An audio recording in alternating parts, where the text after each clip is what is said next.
Hi, welcome to January Stargazing Guide for the Tropical South. If you are living in the Tropical South or visiting the Southern Hemisphere savannas, this is your practical January Stargazing Guide for the night skies. In this video, we'll use illustrations obtained from Stellarium app, which you can also access on the internet through this address.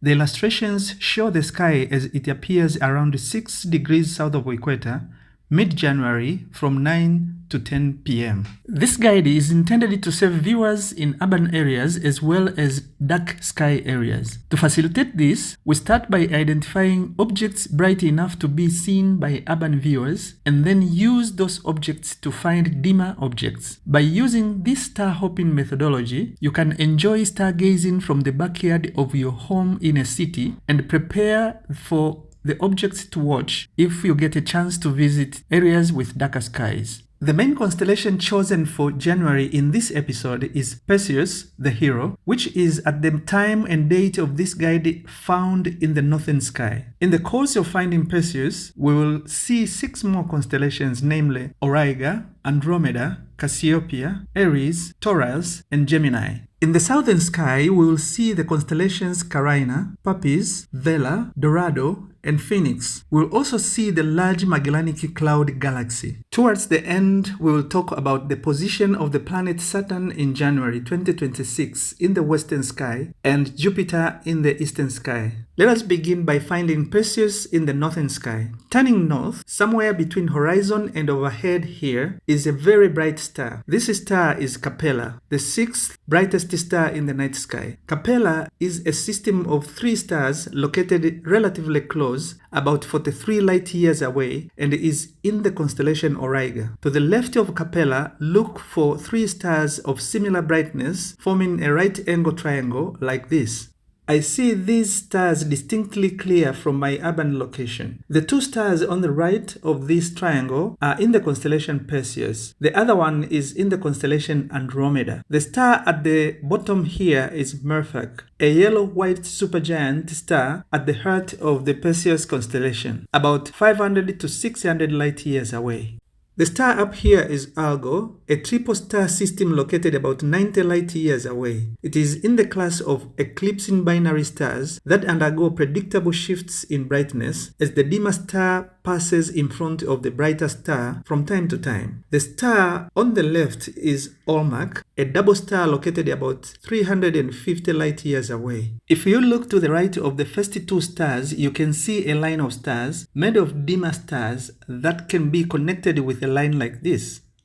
Below Mirfak are 2 stars that we can connect with a line like this.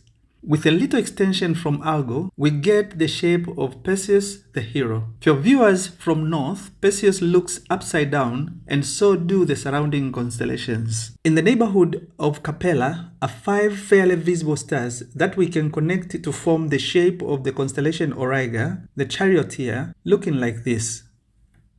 Above Auriga and Perseus, close to overhead here, is a reddish bright star called Aldebaran. Aldebaran is a red giant located about 65 light years away. It is the brightest star in the constellation Taurus, the bull. Aldebaran is also referred to as the eye of the bull. The constellation Taurus looks like this. At the end of the projecting line from Aldebaran here is Pleiades, also known as the 7 Sisters. Depending on where you are, Pleiades may appear as a fuzzy patch of brightness to naked eye, with few distinguishable stars. It is an open cluster located about 444 light years away, containing more than 1,000 stars. To the right of Auriga, find a pair of stars looking like this. The one on the right is Pollux, and the other is Castor. These are the heads of the twins that form the constellation Gemini, which looks like this. The star Almach is in the constellation Andromeda, the princess, that looks like this. The Andromeda galaxy is at the bottom of the T shape here. Andromeda galaxy is our closest galactic neighbor, about 2.5 million light years away. Down below Andromeda is the M-shaped constellation Cassiopeia, the queen. Above Andromeda are 2 small constellations, Triangulum and Aries, the first zodiac constellation here. Next, let us turn to the southern sky. Looking south, raise up your eyes to find two distinctly bright stars. These stars are far apart, but they stand out from the rest. One on the left and another on the right in the southwestern sky. The left one is higher up from horizon and brighter than the right one. This is Canopus, the second brightest star in the night sky. The other on the right is Achernar, the ninth brightest star in the night sky. Canopus is in the constellation Carina, the keel of the ship, while Achernar is in the constellation Eridanus, the river. To learn more about these stars, please watch my November video. From Achernar in the right downward direction and closer to horizon in the southwestern sky is another noticeably bright star called Fomalhaut. If you connect these three stars, you will get a line that looks like this. Above Canopus, to the left of overhead, is the brightest star in the night sky, Sirius, which you can connect with a line like this.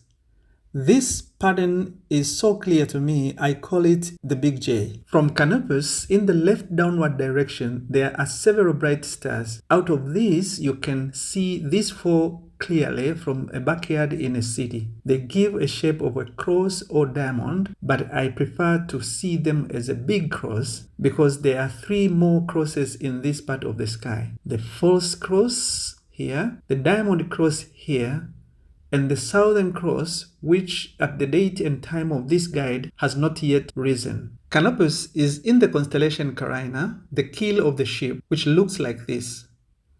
To the left of Canopus is the constellation Puppis, the stern of the ship, which looks like this. Another constellation in this area is Vela, the sail of the ship, to the left of Carina here. Carina, Puppis, and Vela are parts of the ancient constellation Algol Navis. To the right of Achernar here, there is a visibly bright star called Ankaa. This is the brightest star in the constellation Phoenix, the mystical bird, which looks like this.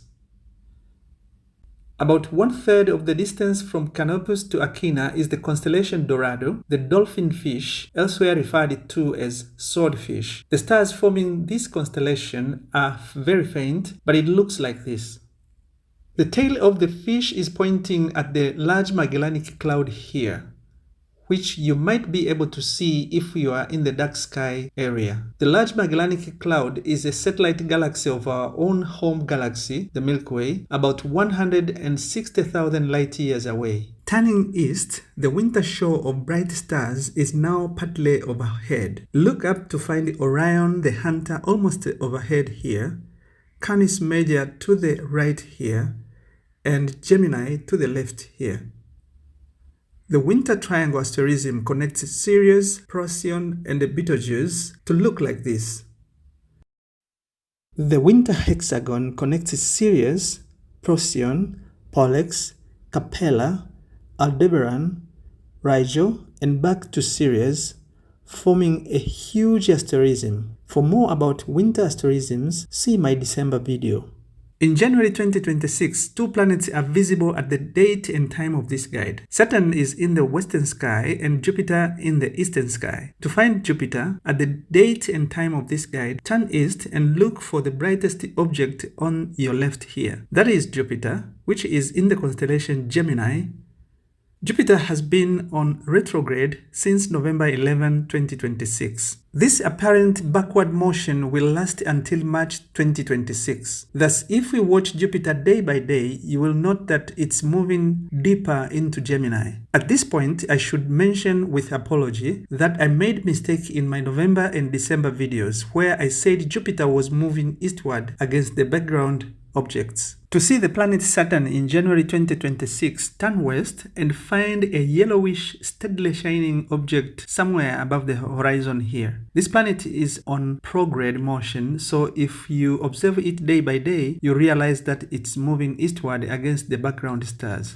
To confirm that you're looking at Saturn, you should be able to see the star Fomalhaut to the left here, with the line that we talked about in the southern sky running eastward, connecting Achernar and Canopus like this.